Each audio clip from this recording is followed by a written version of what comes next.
kholaya chuan nu pakhat kalme ka pheikhawk sang bunin manmo takin akala a pheikhawk chu rapel pal hlawin a pheikhawk ke artui chu a chepal hlau mai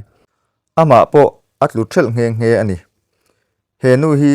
company lian tak pakhata manager ani chuti lai chuan tlangwal pakhat hian file ken pa hian manmo takin aron tlan pela chu nu chuan chu tlangwal chu mang ang taka awin tlangwal khongai takin min pilok te ti in a ṭanpui na a han nge na chu tlangwal chuan ril ru man mo mel tak hian madam enge nita interview ka nei dona ka man mo viau nia ti in a han changa ka pheikhawk ke ar tui hi chetlat maya khongai takin dora athar min leisak lok mai te kelong chuan office ka thleng thei don si lo ka number bun za chu somthum pariat ania hei poisa hi kengla ti in chu nu chuan khongai na a han ngen chun zoma chutia soilai chuan chu tlangwal chu amang ang mel hle mai ma se chutia ṭanpui ngai ṭanpui lo chu a hre bok si khoi kalo lei sakang che ti in poisa chu la in man mo takin atlan ta nga la chutia kalai chuan chu nu chuan phone mangin office assistant manager chu bia in hei ka rong kal na konga ka pheikhawk ka chetlat maya ka ron tlai don tlat mai hun bituk kan nei si a keinin hun bituk kan interview na kan bo chia chuan adik lawang antia soichun zom zelin chu wangin nangma interview chu lo nei pui mai la kan ma ba ka na kha hra rengin trai ti ber kha i lo thang mai don nia ti in an thrila chuti lai chuan pheikhawk a lei tiat langwal po chuan dor chu lo thlengin dor nei tu hne na chuan pheikhawk aduang an nei le nei lo an zota vani thak takin a lo nei hlau mai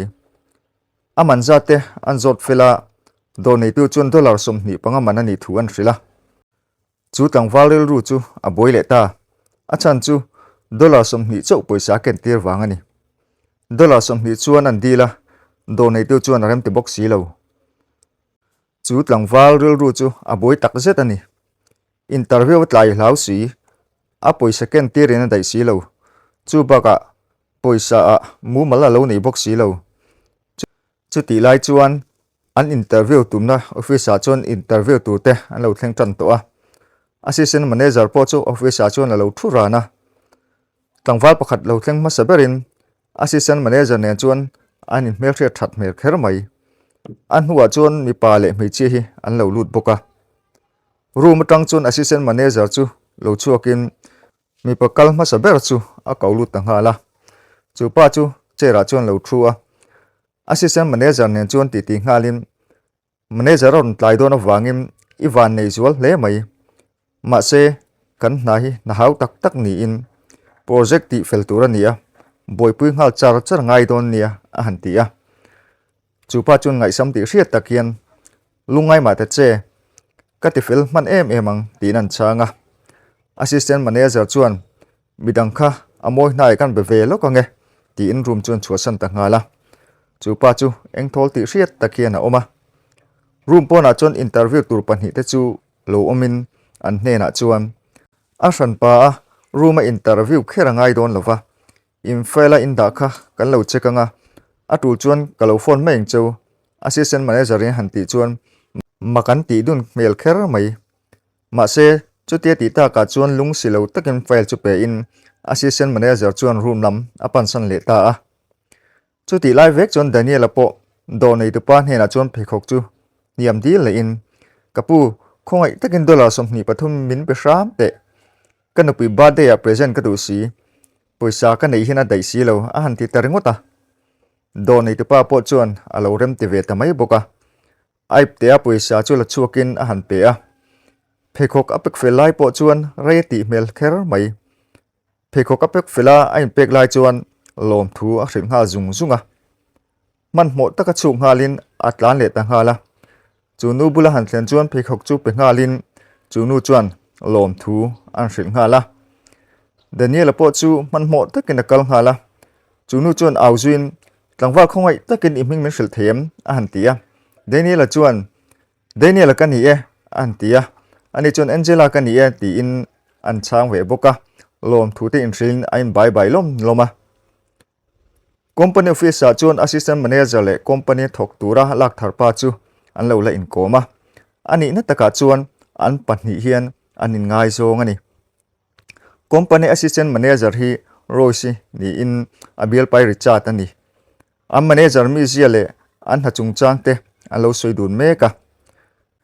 chuti lai tak chuan Daniel chuan a file keng chung chuan lu aron dila atlai do wangin ngai dam an din ha zung zunga company assistant manager ro chuan lo chang ngal zung zungin ni e apoi ka ti khop mai eron tlai hreteni ma se profile chu check turing kan lo kol ve hrim hrimanga midang pok ang kol saka phone the rengin lo amang che o a han ti a Daniel chuan file chu han pe in lom tu han soi moi nai ve a lung lu deuh tak chung hian office chu a chu san ta ngala chuti office a chu san chu company manager office lo thleng ve che chuan a han mu mana heta hian ani mo na deal tura kala tumni ati rel ruwa chuti lai tak chuan assistant manager Rose le company thok tura an lak thar richa ta chu room atang chuan an lo chuak chia assistant manager chuan madam hi richa ta nia ani hi kam project khoi tura kalau than chu ni e ti in an mail thriat tira manager Angela chuan ani tak chu engamo ilo fil to karing thowa ma se thilkan thil ve lo ko nge rule dang kha ilo vati ve mai don nia chuan ni chin lo ka room atanga chuak ta richa ta lo zokha interview tu tho me ni an ti zuya assistant manager Rose chuan oro interview tu ni e ma se ron tlai dewa richa ta hi ka lo la man to box sia ma se profile ro chu kalak sak ve thave a han ti a manager Angela chuan ani tak chu tlangwa fel le mel thata ka ning ka ria phone le la eruma ngei ti puin na danga nei lem lo chuan room verify tu hi kain dai lo wangin a tho du le du lo zot la adu ni chuan lo tho te ta che a han tia Rose chu akal ta nga la Richard ne na chuan Richard kan ma bak ti tu in lo soi dun to thawin ka ringa kan na hi a khir hiawania hun kan nei tlem si ni chia hun kan nei awangin hetiang project khui thiam mi hi kan ma mo a e khoi thang tum hrimem a han ti a Richard chuan madam ni e assistant manager kha min lo hril nual to a project lam hi chu ka khoi ve nual to a hun tiam chung chuan ka zo man ka ring ti in rin tok mel vak lo hian alo changa chuta manager Angela chuan company holder hi akhir ve viawania ati lo lam chu ti lo mi ve takani a in hatho wangin keini pon kan tur thein ti hrangreng chungin thata kai tho ngei ga be sei tatani a han ti a soichun som zelim naktu ga tangi thok tananga izo huna ken ti ka ngai nia a han ti a richa ta chu azam mel le mai assistant manager chuan Daniel chu phone in Daniel chu athlen hlatman lo wangin rei vak lowa ruma chuan ron luta beise ri ruk chu nei ma se a beise asan lo mel khop mai thuthenga chuan han thua assistant manager chuan Daniel hela chuan kalo phone le na chan che chu tuna in ha deal tak chu tle mai ron tlai ta ka wang khan bidang kuta kan lo da man to a poi ka ti hle mai a han tia chutia soi chuan Daniel mel po chu angui hle mai soi chun som zelim managerim betur che min tia a chan chu na tho dang in nei le nei lo a thadu ni a han ti chuan Daniel chuan tuna tak chuan na danga nei lo thu in an changa assistant manager chuan he company hian na dang chu om thowa ma se chu na chu office verify hi ni a chu i tho du chuan nak tu ka tangin i thok ngal thiang an tia Daniel chu ngoi wanga ai ngai tu wanga an huwa chuan ron tong chuakim ole kalo thok mai don nia a han tia assistant manager Rose chuan ani chuan helai ti fai thin te chuan thuam no hak tur bi khen nei thina chu have mai don nia nak tu ka tangin i local don nia an ti ta a atu kalo ni chuan office a chuan richa te chu room a chuan a boy le maya paper te chu a thle kol na sa in computer ma chuan a thu ve rana chuti lai chuan Daniel po chu chuan no na form thar ne chuan office chuan no tu chuan aron lut ve mek bok Richard chu computer chu enin areru boy ti hriat hle a na te chu toy kol vel thina chuti lai chuan Daniel chuan aron thlele zau bok chu tia Daniel an aron thlek thin chu aril ru boi bok nen amil te hau lo mai nang chut not le mun ti fai mai tu kha helai hen om reng su chuak wat te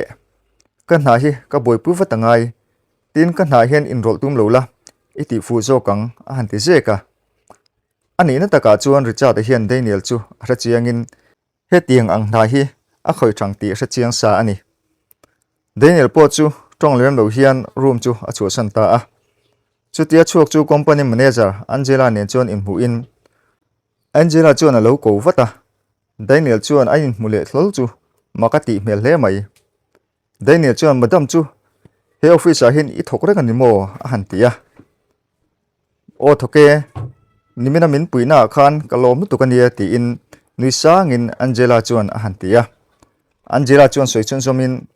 nimin khan hun ka ti tlai sak mai ba ka che phei khuk man kha a dai don lo ti a hnuwa dai ka ra chuka chu wain khongai takin poisa hi la ro tin poisa chu an pe a Daniel chuan du vak lo ma se a pelui te thowa office ka ta thok an ni wangim ain in mu de ureng thei don thu te ril tonim an na ve thok turin an kal ta nga la richa ta po chu project boy pu chuan a boy le a an huwa chu manager room a chuan lutin a project boy pu chu a keng luta manager ne chuan reilo te ti dunin project chu alo en ve tur thu le a that nge be sei thu lo frila richa te ro chu a jam mel hle mai pona chuan hu chuan rose nen in muin rose chuan project chungchang chu alo zota a sa ti vak lo thu le manager ne na a thelu to thu a frila richa chuan dinner e dun tur chuan a som ta nga la chutia dinner e dun tur in tiam hnu chuan a in kalsan le ta manager Angela po chuan richa te project rom man chu en thuak thuka alom lo hle ti amel tang chuan alang chok thei hial ani a in sum zo lo chuan chung file chu chuada chuan a paida ta chuaya chuti lai tak chuan Daniel chu chu no turin alo lut ve mek bok Daniel chuan le kha vel chu char khomin manager hna chuan enghar sat na nge ani ti in azota manager Angela chuan project chungchang ale hun anei tlem thu te na thok turan lak thar in ruam manna siam chu alak la lo thu an frila Angela soizo chuan Daniel chu ngoi wangwanga madam remiti chuan kalo ti chin ve don am ni ang ma se ilunga dum nge yang ti ka soilok ngam big mi lo nia ti in Daniel chu in thlafun mel takhian an ti a manager Angela chuan phur mel taka he tiang lama ti to ngai lo thu an zo chuan Daniel chuan pheikhok a lei sak ni po a man mo em na chan chu he na dil tu mani thu le alo ti ve thin thu a hrila Angela chu phur hle mai ruwa man te siam dunin file chu Daniel ku ta chuan a pe ta mak mai Daniel po chu aril ru boy ru ve hle a hun an nei tlem to em awang ani in lama po holovin richa to room a chuan lutin computer chu a khoi tan ta a zan khuwa khoin a zo nu chuan room a chuan alo mu hi la Richard le assistant manager office rong kal chuan Daniel lo mu hil am nu chuan makan ti hle a an thomai Daniel po chu alo har zok mai Richard chuan havin kabul nai om su ka ti chekha ko ruma ilolo riak ngam zuinia I jak lo hle mai min chu san rang ro ati ta zeka Daniel po chuan ngai dam dilin file pom tun chung chuan a chuak ta a Daniel chuak po chu assistant manager Rose chuan lo zilin mi ruma an om lo line an thulwin tun huwa lu to su alo ti ji bok an hu dewa chuan manager le assistant manager chu richa te ruma chuan lo lutin project chungchang ruam man chungchang bok chu an soi boka manager chu richa te project room man chu arin tak lo lutuk thule ama anrin vek awanga an mani thlenga an tor thei tur thu soin a an po a che hle mai richa te po chu lo in sui thiam zungzungin khang chu ruam man chinania voina adang ka tile donia a thato khopang alo ti na zungzunga manager chuan ko sia pa hian I hun nei hi mangtang kai via wang che ti in a chuak ta nga la richa te ril ru chu a boy kher mai computer ma chuan thu in a thiam tok alo siam ve no la ni boxi chuti lai chuan ngai tu na siamin alo hau hrep to hnu Daniel a puina nge na tum ta ringota đây nè chuan puan hian do kan vel chu alo fai vel me ka Richard chu localin tlom ne za po chu don lo hian Daniela puina chu arongen da topa Daniel chu lowin du vetlat achan chu amania alo hawang te tun loka aru mataga no chu awang le an pi berne project chungchanga alo in biak ve to wangani Daniel chun he fisa hian na sang kan nei thawa ke chu Hmunphiat tu mai kani nang chu project khoi tura an roi ni kha I thiam na sanga I khoi thei em ang alo ti el khum ve saka Richard chuan ama ti dan te ngai dam dil pa in khongai turin a han nge non le a ruk fai tur kalanga lutuka chuat po kala not zolo Daniel chun lo ti khuma chu ti lai chun Richard chun Daniela pon ken chu lak sakin ruk fai pui a han tuma Daniel chun lak sak le in hun ka nei lo chu baka kan ni na anga lan ngam hi poi mo berasin ti na kalsan ta daya tlai to taka chun manager Angela chun Daniela project siam chu a en meka chu ti lai chun company ni tu pa po chu alo thleng ve meka assistant manager Ross chuan alo huma sa in aron swing hala manager Angela po chuan ron panin ain chi bai ngala chu ti lai chun Richard apon athil khoi lai chu pe ve chi in an thom phria chuan file nen chuan an nen lam chu apan ve a Daniel po chu thil ti fel fai chuan manager hnunga chuan alo la cha ve mek bok Richard chuan project chungchang chu in ngai tlom mel takhian company holder chu an pe a company holder in an en chu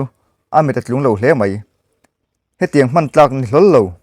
hei ai tha hian in siam thei hlol lo mi an ti piar phiara assistant manager Ross po Richard bula chun alo ar khol din ve reng mai room chu kho wang kalai ang mai hian a re thupa manager hnung om Daniel chuan zoite in manager chu a han bek bora manager po chuan hoile tin Daniel chuan madam han entir ve chinte anti su su a manager Angela chuan nui sang chung hian file chu tek pa hiam sar kha ruam mana pakhat zo ka nia he hi ruam mana dang ania han en ve chinte a han tia company holder chuan a han en chianga tha ti ta hle a makti mel takin manager hena chuan tiangte chu ama min phil tur chelom le a han ti chuan Richard lam chu hoin isiam ve mi a han tia manager chu ra enroll fatin nelve sar kha ka chu kan hnunga han thok mek Daniel siam ani hi ti pain Daniel chu an ko ka Daniel chu in tla rung ti hriat takhian alo kun renga Daniel chu ko phe ngalin chuang ril ru ti hriat takhian manager chuan adara han ko pa hian ani hian zan khat chung lekin aro man the ni an te ji seta company holder chuan Daniel chu aro man dan le thil dang a zo nu chuan Daniel chuan fia fel tok takhian asoi ngal para company holder pun alo ngai thla uluk kher mai makti mele zaktak chungin Richard le company assistant manager chuan alo ngai thla thung company nei tu chuan thu soin atira kalom lowa ma se anhuwa ka hlim thung ani e tlangwal I thiam na hi kan company tan tipung zelang che he company hian khatiang I tholai angkha I thok to lawang in ha tho turang chu manager Angela khan a hre Angela mithai muchoki kalom le mai a hantia chutia asoi lai le asoi nu chuan manager Angela le Daniel po chu an hlimin an lom le mai company holder phone chu lo ri in phone a chan huwa chuan a hosan ta a manager Angela kuta na le na thok tu te chu ada le ta ani company holder ho nu chuan manager chuan Richard an he na chuan apui hle mai na chu du vek mai la kan tho thiam tok thokila kan zo min ke chuan ka hrazok Hmunphiat kan nei thata wanga kan du tho kan tum le kan thiam si lo po tho kan tum zela kan deal zel hi kan ram than mo bok chu ni zel ani hi kan company apo hian tun din na hian I thok thei hri to lo ani apoi hle mai a han ti chuan Richard chu a chok ta ngala manager bok chuan assistant manager Ross chu bele ngalin Ross nu thata kan ni thin ma chen ha thok tur ilak nia iti dan po interview tur dangten men thile vekasin ingai zong ani wangin idu saka midang interview po lalwin ani khai lata ni kha khang zong kha ka haidera ilak ani wangin athiam ve tak ani po ka ring man hial ma se athiam lo zia atakena lang halania kan Hmunphiat kan ngai zong kan chung te kan du saka na kan pek hian ma kan son pha lo tu nei hriat mi lo interview ilak du mi lo khan athiam fe zo kan hi in siam thanan mang che tu na ri chuan mi lo chu san phot mai te ati ta zeka chutia sui lai chuan rospo ngoi renga dingin manager yan sui zo chuan a chu ve ta hala manager anjila chuan daniela dar ko pa hian daniel nang hian nak tu ka tangin in ha deal ai sang assistant manager hi I thokang na thok tura lak angai ni poin nang ma nga na thiam na tui kan la tawang tuna chun ho hun to e wa hola nak tu ka ikor kha ro na to su ti pain han fiam zawa daniel po chu a hlim kher mai manager hne la chon lom thu a thiamang tokin a hrila daniel hota chu angela chon thlir zuin hlim ti hriat takhian anui vara a top ta ole thlir tu zong song te ngai thatu zong song te zirtir nei thatak ning ke ma chon ka hria ke po ka tui ke ama hin ka cheng ani nangdin cheng ve em chu ka hrelo in zafa in thlir tu ngai thatu te hun man nuam le vek ule